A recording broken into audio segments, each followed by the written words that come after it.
नमस्कार दोस्तों, मैं ओम प्रकाश शाह आपको पुनः स्वागत करता हूं आपके अपने YouTube चैनल आपका गाइड पे। जी हां, आज हम बात करने वाले हैं मध्य प्रदेश के साथ साथ जो अन्य राज्यों में भी श्रम कानून में जो सुधार किया गया है वो कितना सही है और कितना नहीं, क्योंकि यह श्रम कानून 1000 दिनों के लिए शिथिल कर दिया गया है। जैसा कि सरकार का कहना है, मध्य प्रदेश राज्य सरकार का कहना है कि श्रम कानूनों में सुधार से आर्थिक गतिविधियां के बढ़ने के साथ साथ जो रोजगार की संभावनाएं हैं वो भी बढ़ेंगी और जिससे श्रमिकों के हितों की रक्षा भी की जा सकेगी। आइए हम सब जानते हैं इस पूरे वीडियो में कि क्या क्या सुधार किए गए हैं और क्या क्या संभावनाएं हैं जो कि कहा जाए उसके दुष्परिणाम हो सकते हैं। इन सब के बारे में जानते हैं इस पूरे वीडियो में। तो इस वीडियो को पूरा अंत तक देखना ना भूलें, क्योंकि जब तक आप पूरा वीडियो नहीं देखेंगे तब तक आपको ये चीज समझ में नहीं आएगा। सबसे पहले कि क्या आधार है जिसके कारण जो है श्रम कानून में सुधार किया गया। इसका आधार ये बनाया गया है कि जो पब्लिक सर्विस डिलीवरी गारंटी जो एक्ट है उसके अंतर्गत जो संशोधन की प्रक्रिया है, जो प्रस्ताव है वो भेजा गया है केंद्र सरकार को मध्य प्रदेश सरकार के द्वारा। इससे क्या क्या संभावित फायदे हो सकते हैं जानते हैं। आज जो प्रक्रिया पहले यानी जो स्थापना नियोजन की प्रक्रिया, जो पंजीयन की प्रक्रिया होती थी जो कि 30 दिनों तक में होता था कार्यकाल, अब सिर्फ 1 दिन में ही पूर्ण करना होगा। जी हाँ, 1 दिन में ही पूर्ण न होने पे यदि आवेदक चाहे तो सक्षम अधिकारी से जुर्माना भी वसूल सकता है, क्योंकि इसमें प्रस्ताव संशोधन का दिया गया है। कारखानों के लाइसेंस का जो नवीनीकरण पहले 1 वर्ष में होता था, अब वो 10 वर्षों के लिए कर दिया गया है। ये भी संशोधन का प्रस्ताव भेजा गया है। जबकि ठेका श्रम अधिनियम के लाइसेंस की प्रक्रिया पूरी अवधि के लिए होगी, न कि कैलेंडर वर्ष के लिए।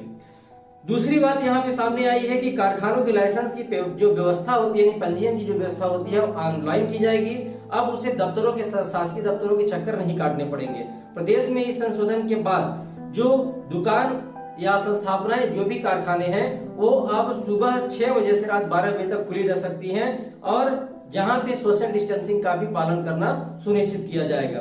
यदि श्रमिक चाहे तो इस महामारी के दौरान, जी हाँ, 1000 दिनों के जो शिथिलता के दौरान श्रमिक चाहे तो कारखानों में कार्य करने की अवधि 8 घंटे से बढ़ाकर 12 घंटे तक हो सकती है। इसके साथ ही साथ जो श्रमिकों को ओवर टाइम की जो समय सीमा है वो भी बढ़ाई गई है। वो सप्ताह में 72 घंटे का ओवर टाइम कर सकते हैं। जो श्रमिकों के लिए जो अधिसूचना जारी की गई है, इसका वजह यह है कि उत्पादकता बढ़ाई जा सके, क्योंकि लॉकडाउन चल रहा है और दूसरी महामारी का प्रकोप है। तो कई सारे मजदूर रोजगार के लाभान्वित नहीं हो सकते हैं। कई सारे मजदूर पलायन करके अपने गृह क्षेत्र में पहुंच चुके हैं। तो जो कारखाने हैं वहां पे इस एक्ट के अनुसार बदलाव किया गया है। जो कारखानों में कार्य प्रक्रिया जो सरल बनाने के लिए भी सरकार ने कुछ प्रस्ताव भेजा गया है, जिसके अनुसार पहले कारखानों में जो ऑफिसेस होती थी उसमें 61 रजिस्टर रखा जाता था और 13 रिटर्न भरा जाता था। ये जो बहुत लंबी प्रक्रिया होती थी, अब इसको बहुत ही सरल कर दिया गया है सरकार के द्वारा। अब इसमें संशोधन करके सिर्फ एक ही रजिस्टर रखने और एक ही रिटर्न भरने की व्यवस्था कर दी गई है। रिटर्न फाइल करने के लिए सेल्फ सर्टिफिकेशन ही पर्याप्त होगा, स्व प्रमाणन की व्यवस्था होगी, जिससे यानी आप जो कारखाना मालिक होगा वो जो है कि स्व प्रमाणित कर करके रिटर्न भर सकता है। इसमें जो नियोजक है यानी एम्प्लॉयर अपने द्वारा चुने गए जो थर्ड पार्टी इंस्पेक्टर है उससे इंस्पेक्शन कराने का भी जो प्रावधान है वो कर दिया गया है। यानी अब इंस्पेक्टर जो राज्य था वो पूर्णतः खत्म कर दिया गया है। अब कारखाना मालिक चाहे तो थर्ड पार्टी इंस्पेक्टर से इंस्पेक्शन करा सकता है।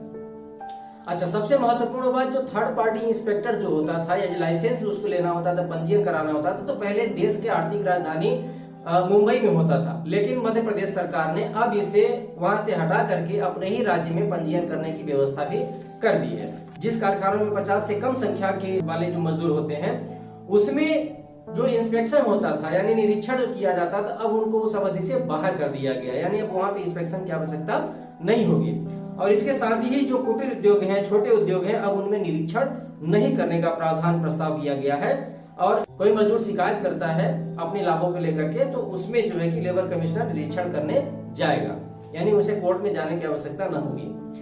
दूसरा, ये जो आदेश दिया गया है ये अभी तक 1000 दिनों के लिए कहा गया, लेकिन आगामी आदेश तक शिथिल करने का भी प्रस्ताव दिया गया है। किसी भी कारखानों में, उद्योगों में जो लेबर के यूनियन होते हैं, यानी उनका जो समूह होता है, उसमें लीडर्स होते हैं जो कि उनके हितों की रक्षा के लिए सदैव कारखाना मालिक यानी प्रबंधन से और मजदूरों की ओर से जो पक्ष रखे जाते हैं। अब जो ट्रेड यूनियन है वो अपनी सुविधा के अनुसार जो विवाद होते हैं वो कारखाना मालिक और ट्रेड यूनियन के जो सदस्य हैं वो मिलकर के कर सकते हैं।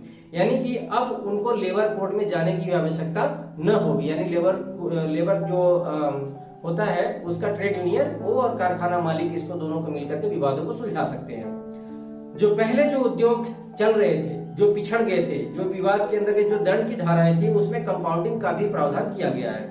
इस अधिनियम के सुधार के पूर्व में पहले जो है कारखानों को, जो भी कारखानों में जो भी विवाद होते थे उनके दंड प्रक्रिया के अनुसार न्यायालय में जाना होता था। लेकिन अब इस संशोधन के प्रस्ताव के बाद यदि प्रस्ताव स्वीकृत किया जाता है केंद्र सरकार के द्वारा, तो अब न्यायालय में बिना जाए ही यहाँ पे इसका विवादों का निराकरण किया जा सकेगा।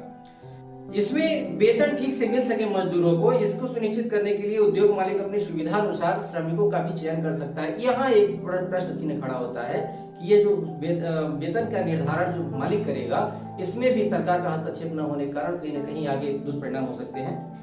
ऐसा उद्योग जहां 100 से अधिक जो श्रमिक है कार्य करते हैं, वहां मध्य प्रदेश के औद्योगिक नियोजन अधिनियम के अंतर्गत प्रावधानों में छूट दे दी गई है। जो मध्यम उद्योग यानी एमएसएमई उद्योग अपनी आवश्यकता अनुसार श्रमिक रख सकेंगे ताकि उनकी उत्पादकता में वृद्धि हो सके। और जो औद्योगिक नियोजन अधिनियम कानून 50 से अधिक श्रमिक वाली स्थापना वाले उद्योगों पर लागू होता था, इसे बढ़ाकर 100 से अधिक स्थापना वाले उद्योगों पर लागू कर दिया गया है। छोटे उद्योगों को भी सुविधा मिल सके, इसके अनुसार वो अपना नियोजन कर सकेंगे। जो प्रस्ताव, जो प्रमुख, अब मैं इस बिंदु को ध्यान से सुनिएगा, जो श्रम सुधार प्रस्ताव भेजे गए हैं सरकार को, वे फैक्ट्री एक्ट के अंदर क्या क्या है। जो इकाइयां बिजली से संचालित हैं, वो पूर्व में 10 श्रमिक नियोजित करने पर उन उद्योगों को पंजीयन कराना पड़ता था। अब 50 श्रमिकों के नियोजन पर पंजीयन कराने का प्रस्ताव भारत सरकार को भेजा गया है।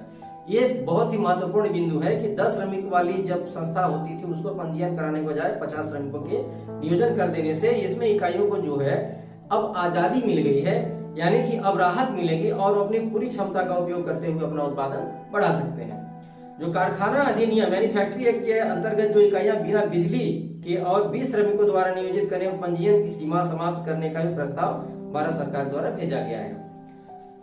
इस संशोधन से जो कुछ इकाइयां हैं, ऐसी इकाइयों को मुक्ति मिल सकेगी, इसके बारे में भी प्रस्ताव में भेजा गया है। जैसे कि जो ठेका श्रम अधिनियम के अनुसार जो भी ठेकेदार 20 से अधिक श्रमिक रखता था उसको नियोजन यानी पंजीयन कराना पड़ता था, लेकिन अब इसको बढ़ा करके 50 श्रमिकों के आधार पर ही नियोजन का पंजीयन कराना पड़ेगा, ऐसा भी प्रस्ताव भेजा गया है। कारखाना अधिनियम के सुरक्षा संबंधी प्रावधानों में भी कुछ बदलाव किए गए हैं, यानी कि इसे सिर्फ 3 माह के लिए शिथिल किया गया है, जो कि उसे 1000 दिन के लिए भी शिथिल करने का प्रस्ताव भेजा जा सकता है। जो इस अधिनियम के अंतर्गत अंतर्राज्यीय जो प्रवासी कर्मकार अधिनियम और मोटर परिवहन कर्मकार अधिनियम के जो कार्यवाहियां होती थी, दंडात्मक कार्यवाहियां, उसको निराकरण करने के लिए भी कंपाउंडिंग की व्यवस्था करने का प्रस्ताव सरकार ने भेज दिया है। इस अधिनियम के अंतर्गत 100 श्रमिकों के नियोजन वाली स्थापना के स्थान पर 300 श्रमिकों के स्थापना वाले नियोजन को भी प्रभावशील किया गया है। यानी कि जब 100 श्रमिक होते थे तो पंजीयन होता था, लेकिन अब जो है 300 श्रमिकों के स्थान पे भी नियोजन किया सकता है। उद्योगों के जो कॉन्ट्रैक्ट पर, यानी जो उद्योगों में जो कॉन्ट्रैक्ट पर काम करने वाले कर्मी हैं, उनको फिक्स टर्म एम्प्लॉयमेंट की सुविधा दी गई है। अब लेबर कानून के नियम के अनुसार निरीक्षण की व्यवस्था को और ट्रांसपेरेंट बनाया गया है और सभी सेवाओं के लिए एक सिंगल विंडो सिस्टम की भी व्यवस्था की गई है। जो महिला श्रमिक हैं, जो कारखानों में काम करती हैं और आईटी उद्योगों में काम करती हैं, जो उनके लिए भी रात्रिकालीन की भी पूर्ण व्यवस्था की गई है। जो पहले से लेबर लॉ के अंतर्गत रिटर्न की प्रक्रिया है अब वो ऑनलाइन कर दी गई है। पंजीयन और रिटर्न दाखिल करने के लिए श्रम कार्यालय के जाने की आवश्यकता नहीं है। अब जो उद्योग मालिक हैं, जो कारखानों के मालिक हैं, अब उनको सरकारी दफ्तरों के चक्कर नहीं लगाने पड़ेंगे, यानी अब निरीक्षण का हस्तक्षेप भी कम होगा। जो उद्योग अपनी सुविधा अनुसार शिफ्ट में परिवर्तन करने की भी उनको सुविधा दी गई है और श्रमिकों के हितों को पूर्ण ध्यान में रखते हुए ये सारे जो संशोधन के प्रस्ताव भेजे गए हैं केंद्र सरकार को। जो बिंदु आपको मैंने बताया कि ये प्रस्ताव भेजे गए हैं केंद्र सरकार को ताकि श्रम सुधार किया जा सके और उत्पादकता को बढ़ाने के लिए सरकार का पक्ष है। कहीं ना कहीं ये जो पक्ष है, एक तरफ से देखा जाए तो जो मिल मालिक हैं, जो उद्योग मालिक हैं, उनके हितों में ज्यादा लग रहा है और कहीं ना कहीं ऐसा प्रतीत होता है कि जो लेबर और ट्रेड यूनियन का जो दखल है वो कम होगा। श्रमिक अपनी क्षमता के अनुसार, यदि उनके साथ कोई विवाद होता है, उनके हितों की रक्षा नहीं होती है, यदि वो कोर्ट जाना चाहते हैं, तो कहीं ना कहीं उनके स्वायत्तता, उनकी आजादी को भी ऐसा रोक दिया गया है, ऐसा माना जाता है। इसके क्या संभावित दुष्परिणाम हो सकते हैं, क्या क्या कैसे जो है कि श्रमिकों की जो हितों की रक्षा करने की बात की जा रही है, लेकिन हो सकता है कि इनके दुष्परिणाम आए, मैं आपको इस सब को अपने अगले वीडियो में बताऊंगा। और इस वीडियो को आप पूरा देखें, अच्छा लगे तो इसको शेयर करें। तब तक के लिए जय हिंद, नमस्कार।